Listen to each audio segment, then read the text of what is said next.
প্রতিদিন ভোরে এই রাস্তার দিকেই তাকিয়ে থাকে এক মা। ছেলে শহরে গেছে কাজের খোঁজে, তবুও প্রতিদিন তার পছন্দের খাবার রান্না হয়, একটা প্লেট শুধু তার জন্য। মায়ের বিশ্বাস সে ফিরবেই। হঠাৎ একদিন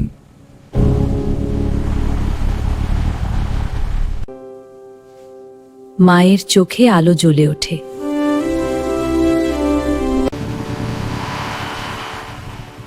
কিন্তু সে নয়। তারপর আসে সেই দিন।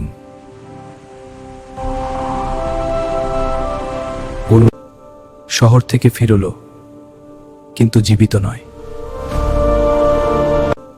শহর থেকে ফিরল, কিন্তু জীবিত নয়। মায়ের পা কাঁপছে।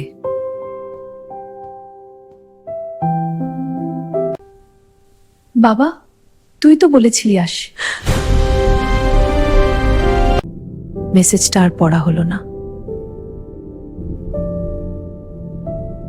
অপেক্ষা রয়ে গেল চিরদিনের মতো। এই গল্পটা যদি তোমার হিট হয়েছে তাহলে একটা লাইক দাও আর এমন গল্প পেতে সাবস্ক্রাইব করো।